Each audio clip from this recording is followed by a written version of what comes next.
Hey there, movie fans. Welcome to a brand new episode of Consider This. I'm Scott Mantz. I'm very excited to focus on a brand new horror thriller that is unlike any horror movie I have ever seen. It is called Good Boy, and it is a haunted house movie told from the point of view of Indy the Dog. Joining me for the conversation is writer, producer, director Ben Leonberg and producer Kari Fischer.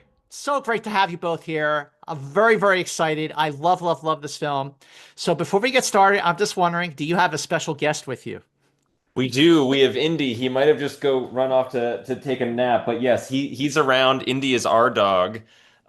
He is the star of the show. The same way he had no idea he was in a movie. He doesn't know when he's giving an interview or attending a press screening. Yeah, he's a real dog. Okay, so just FYI, I also have a dog, and his name is Indy. He's a 3-year-old Pomeranian. I would go get him, but he is sleeping. So, we have our priorities. So before For we get sure. of the film, I want to ask, how did you even find Indy in the first place? How long ago was it? Take us through. Yeah, so we did not get Indy thinking he would be a movie star. Indy, we just got him as a puppy 8 years ago to be our friend and part of our family. And the decision to make a movie around him came about very slowly. The idea for the film kind of, gradually came together, and I was shooting little tests as I was making the script, just to figure out how do you even tell a story from the perspective of a dog. And Indy kind of proved himself, and we found a way to work with him that's very unique. And the performance you see in the film is the result of that. Okay, so Carrie, just take us through like that very first conversation where you two looked at each other and said, what if we did this movie and we did it from the point of view of our dog? Yeah, no, I mean, as Ben said, it, came through kind of this discovery process of realizing that he was even capable of doing it. And uh, even as we were first starting to film the movie, we were figuring it out sort of as we went of like, how are we going to make this work? It also became very clear that it needed to be just the two of us who were making it with him, just because he is a real dog and knows us best and trusts us, and and also is very easily distractible. So we Yeah. had So, to make it work with him. so I understand that you actually started as a short film, and then it turned into a feature. What was that transition like when you said, you know what, let's really go for it? And what were the hurdles that you faced, especially when it came to, of course, finding the money to make this movie? Sure. So the journey from the tests and the script to the final feature film was as I was as I was writing the script, just to figure out how do you tell a story from a dog's point of view, even simple stuff like shot, reverse shot, where you can tell a normal actor, which is to say a human, hit this mark, look over here. But doing all that with Indy is a bit more complex and requires a bit more problem solving. So the shorts we were making initially were just proofs of concept. We would recreate scenes from The Shining or other, horror movies. One of the shorts we made was based on a jump scare from that you see in the full feature film. For that, it won a short film competition. Indy was nominated for an acting award, which very much forced our hand and made it seem like yes, this is going to work. Indy can do it, or at least people are responding to him in the way that it felt like a good idea to give it a try. And then the actual making of the movie, as Kari said, it was just the two of us working on this for a course of years. The house you see in the film was our house. We lived there. We decorated it to look like a haunted house. During filming, it was just the two of us and Indy. And to actually get the performance, as Kari said, it's a lot of problem solving, kind of rotating through a list of like, what can we teach him to do? And then maybe more importantly, how can we learn to make a movie around him? To get those like really genuine, moments that I think are resonating so well. Well, you know what? It is all about the house in a lot of these really effective horror thrillers. Haunted, and I sure do love a good haunted house story. And this movie is so effective as a haunted house story. So how did you even find the house in the first place, Kari? It was a long period of what we called like haunted house hunting, and trying to tick all the boxes of what we were looking for. And ultimately, there was a lot of production design that went into it because the house really desperately wants to be an adorable like Airbnb. So, it was Ben had a great vision for kind of this house that, maybe our grandparents had lived in, and that was just trapped in amber from the 1970s. And then we worked with our wonderful production designer, Alice Divany, who was able to help us, figure out paint colors and sourcing different materials. And then on top of that, just ask two millennials to go to a bunch of garage sales and thrift stores and estate sales, and like we've got that down. So it was, a slow process again over time because we did this over 3 years, but it was a lot of fun. Yeah, I mean, with all things, the most important resource in making this film was time, both for decorating the house to look the way it looks, figuring out how to make the movie with Indy, all of it, really. Yeah. All right, so going back to the beginning of those 3 years, what did the script look like? Was it really laid out in a way that matched the final product, or Yeah. was it a looser outline that looked very different from the final product? What was that early version? What did that look like? Yeah, I mean, it was a real challenge figuring out how to tell a story where you don't have the benefit of dialogue, where the character has the limitations of a real dog. He's not as, he can't use abstract thinking and, he can't even open doors to advance the plot. So my co-writer Alex Cannon and I spent a long time just figuring out how do you do kind of the standard beats of a three-act, haunted house film, but put them in a dog's perspective using everything that makes him unique. For that, the script, a script did exist. It looks very much like you see what you see in the final film. A lot of the specifics and the blocking as it appears in on screen versus on the page are a bit different. And that was, again, one of those kind of constant challenges. There were a lot of things that we expected would go one way, but then Indy would do something else. Sometimes what he did was great. More often, it was something we'd have to then plan around. So my co-writer got a lot of phone calls of like, hey, remember the way scene 40 was supposed to start? It's never going to start that way. It can't.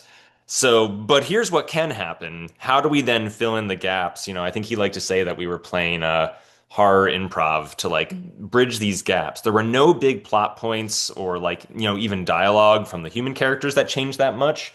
It was more just kind of the broad strokes were set and the details shifted because of Indy as the ultimate X factor. All right, so can you give me an example of a situation where Andy did something unexpected and it turned out great and it ended up in the film?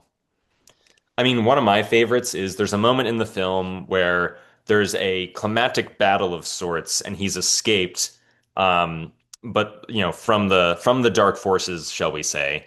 But then instead of running away, chooses to come back and try and help his person.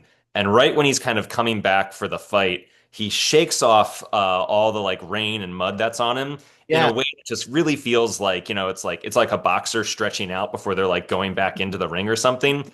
It's this beautiful little moment that like really feels like a nice beat before the story kind of resumes and the action kicks back up. And there's no way I could have ever trained Indy to do that. I just had the camera on and he shakes off beautifully. The water's backlit gorgeously. You could never have planned for something like that. And it just like it creates a beat that wouldn't otherwise be there. Kari, I want to ask like about because you kept your look, the ending credits of the film are pretty short because your crew was so lean. I mean, this is like an indie movie in the extreme. I know it premiered at the South by Southwest Film Festival, but this would have been perfect at the Sundance Film Festival because it was just so indie.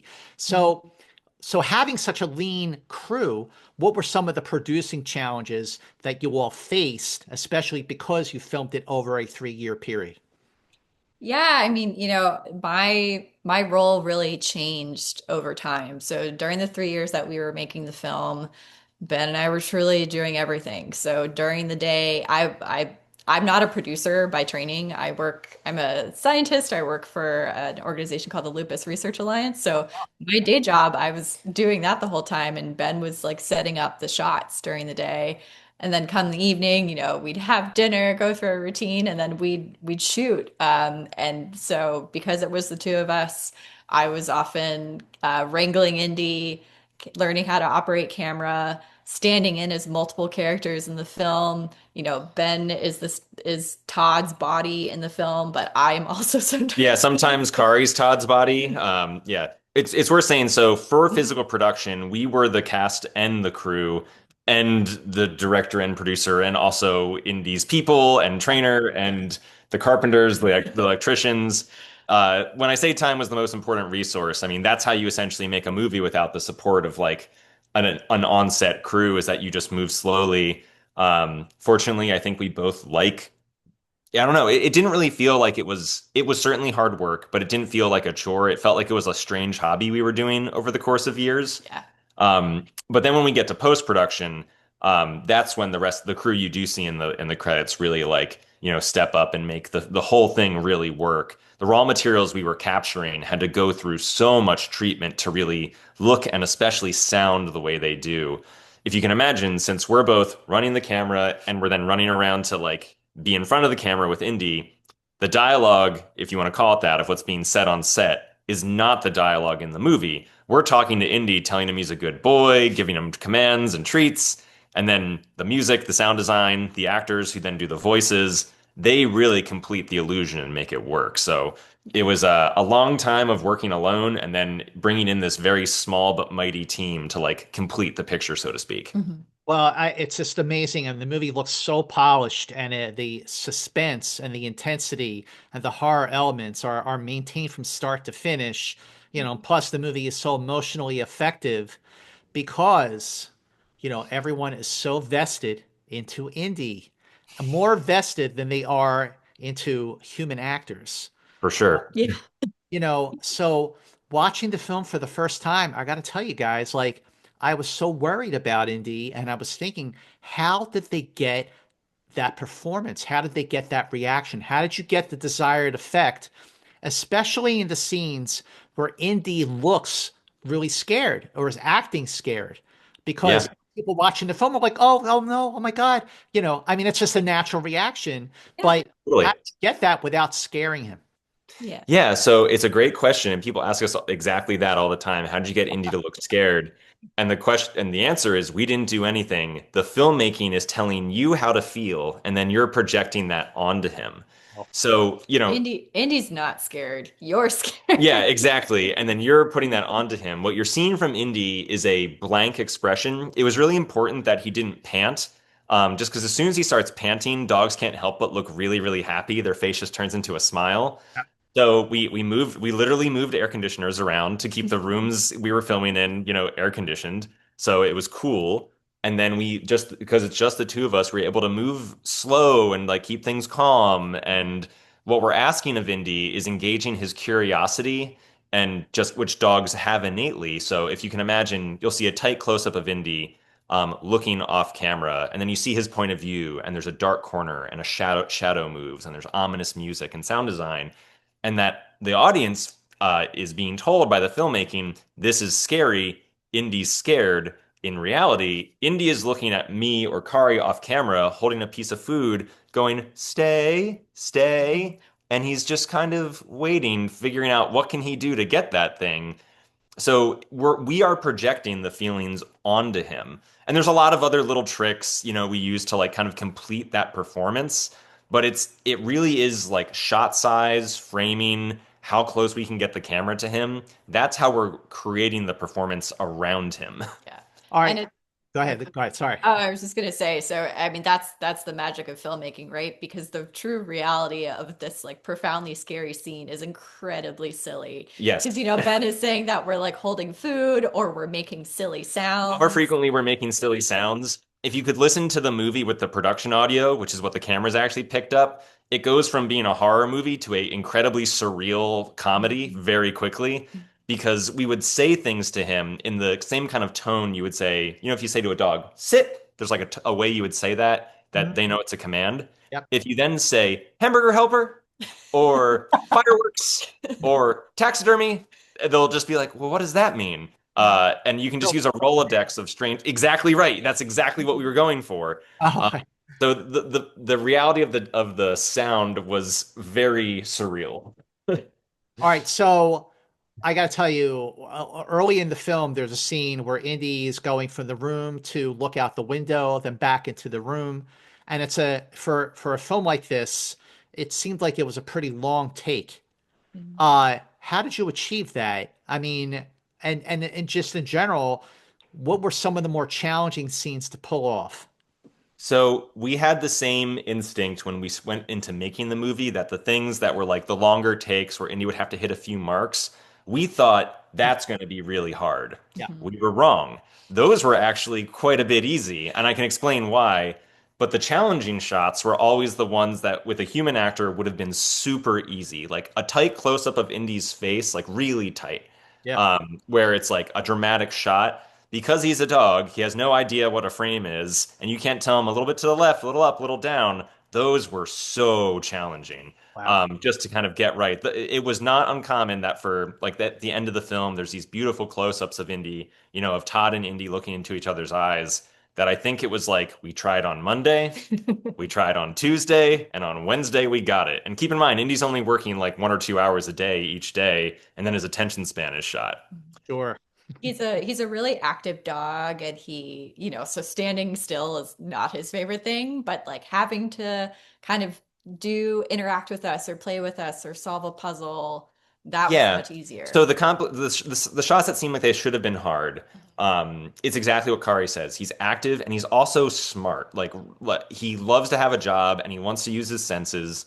So to get him to like follow a complicated path, what we would do sometimes is literally take food and make a breadcrumb trail. Well, not bread, but a dog food trail Sure. of scent and smell and little crumbs for him to just move across the rug and then up onto the chair and then into a new part of the room.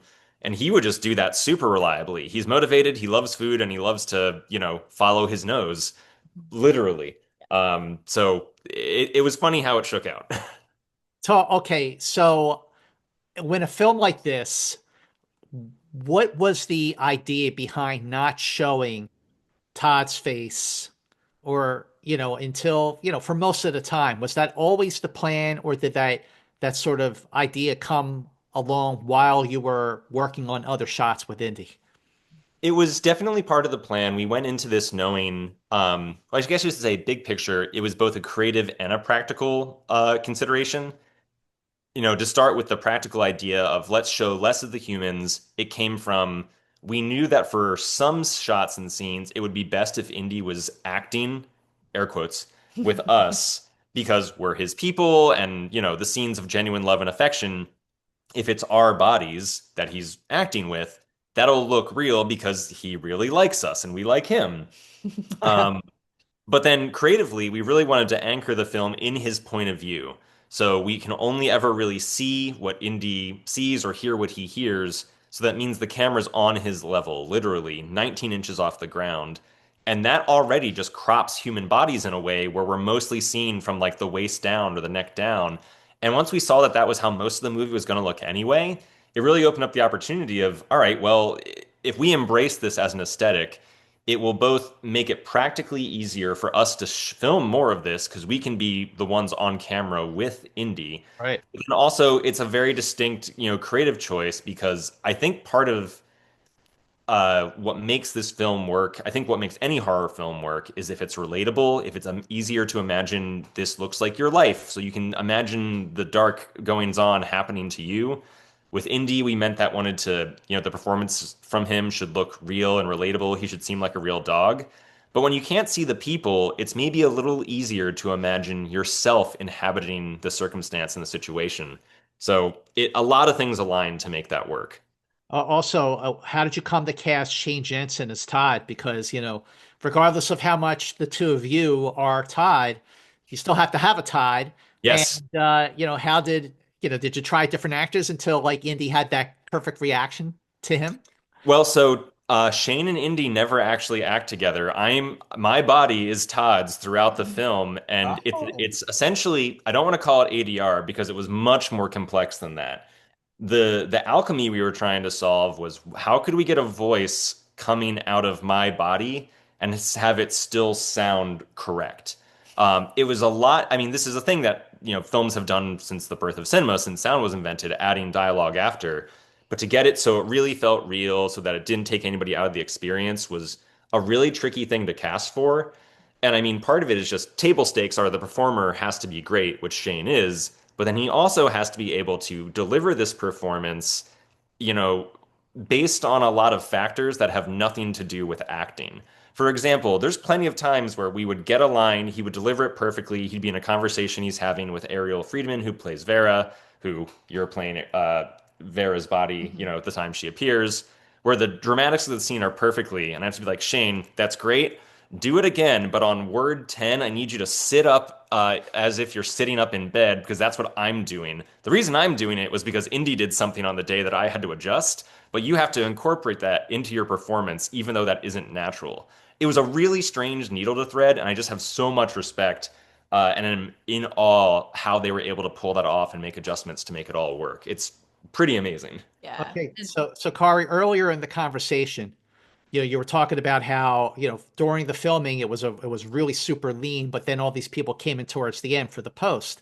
So I was wondering if you could talk about getting the right composer, getting the right editor, and so on and so on. Yeah. Well, so the way we did this was we shot for, I think over 400 days across 3 years with just the three of us and getting all the indie performance that you see and our bodies standing in. And then what we did was we actually brought our actors to give that actual that actual performance. We brought them into our house Yeah. and had them perform within the house. Our sound team was amazing. So Brian Goodhart, who is our co-producer, and then mixer and also sound designer, he was really excited about this idea of having them in the space so that you could get kind of the right ambient sounds that are also happening. Also, so that you could get some of that movement that Ben was talking about, like walking up the stairs while he's giving a line. So we brought them in, and that's actually when I turned into a real producer to do that. That's also when we brought in Larry Fessenden, who's the one on-screen performer that you do see. But yeah, so then in the process of needing to find the rest of the team, I mean, Sam Bose-Miller, who is our composer, is fantastic, and Ben can talk about some of your earlier conversations. But I think what we loved about him the most was just he was so, not only was he so game, but he really embraced kind of an overall ethos of the film, which is that we really wanted it to feel handmade. And he took this to the point that he created an instrument. He literally handmade an instrument called the chelacitor for the film that imparts a lot of these really cool sounds. Yeah, I mean, he was inspired by some people are, try their hand at making instruments, and he showed me this video of it's like a lathe of cello strings that could be tuned as they went around this circle. And he's a cellist in addition to being a composer, so you hear a lot of, that instrumentation. But this instrument he built creates this really dreamlike sound, and when tuned to like a minor key, I hope I'm saying that right. It can it can be made to feel like it's like the soundtrack of a nightmare, which is essentially what we were going for. So yeah, he very much like got it. And then also exactly as Kari said, like the idea that this movie would feel handmade, that extended to the music as well. So yeah. Yeah. Okay, so the other thing is, uh, I want to ask, how much footage did you actually shoot, and when did you start to feel it coming together? That's a great question. So at the end of it all, I believe we have over a week of footage, which to clarify what that means, that is if you took all of our footage, put it in a timeline, and hit play on Monday and never left the TV, you'd still be there the next Monday. Wow. So it's a lot. Um, so and keep in mind we were filming, I think it's over 400 days. We were getting a few seconds of usable footage each day is how it shakes out. The pace was not very consistent. And Um, you were editing the whole time. yes, and so I was editing as we were making the movie, just because, as I mentioned, Indy can't respond to specific notes about marks. So you can imagine we would approach a scene kind of from the widest angle. Indy walks into the room, lands in a variety of locations. I then have to review the footage and choose in real time some cases. Okay, Indy who stopped by the coffee table in this shot, that's where Indy's going to have stopped for the rest of time. And we need to now build the rest of the blocking all on top of that. Wow. So yeah, it's a lot of footage and a lot of trial and error to like get it just right. And lots of also unusable footage or hilarious footage where he just wanders off the set because he hears a noise or because he wants to, because we cannot say it enough, he does not know he's in a movie. And in terms of when we knew that it was Oh working, yeah. so we were in our first year of shooting, and as Ben was saying, we're getting these like seconds of film at a time. And so at a certain point, we just wanted to try and tackle something difficult just to show us that we could really achieve this. And so what we did was we shot the one of the big finale sequence in the rain. That took us 8 months to do. And then a few more months later. But Yes. yes, but we Yeah. essentially spent 8 months in a row to get about 5 minutes of footage. Yeah. But once we had it, it was like, well, that's the most challenging thing we're going to do. That's the biggest the movie gets. We know we can do this. We just need time. Yeah. And that was true. Last, two more questions. One is, so you've been working on this film for 3 years, and then you have your world premiere at South by Southwest. Public is going to see it for the first time. What was that like to get the reaction that you got back in March, and then now as the movie's opening, 91% on Rotten Tomatoes, everyone's loving the film. It did really, really, really well in its opening weekend. Like, what is that like for you after just such a massive experiment to see it pull off in this way? I'll let Ben take this while I try and get our star. Oh yeah. Yay! Well, while we're collecting our star, I mean, what's funny is that Kari's not a horror movie fan, and I kept telling her, we've worked on this for so long, we've seen it so many times. It's by the time we actually see it at South by, it's not scary to us anymore. And a horror movie is not scary to actually make. So it was so satisfying for like the first time a real audience sees it that they're gasping in all the right places and there's like screams of surprise at the right time. I mean, it feels awesome. I think the whole idea, we very much believed in the concept that like a horror movie told from this perspective would be good and exciting, that people would relate to it. But it was obviously very hard to make. So when it finally did work, it was, and people have been responding so positively both to the film and to Indy. Oh, Been nice. There he is. there's Indy. Now, of course, the last question is, if there's any review that matters the most, it's Indy's. What does Indy think of the movie? Well, he doesn't know he was in a movie or probably what a movie even is. But I will say he has been pretty good about when we would watch the film on like TV just to look at dailies. If we put in a lot of the vocalizations you hear in the film, either come from him, like, but from other times, like a lot of the sounds of like distress are in reality him playing fetch with us, that our sound team has like done their wizardry to make sound the way it is, or they'll add the sniffs of other dogs.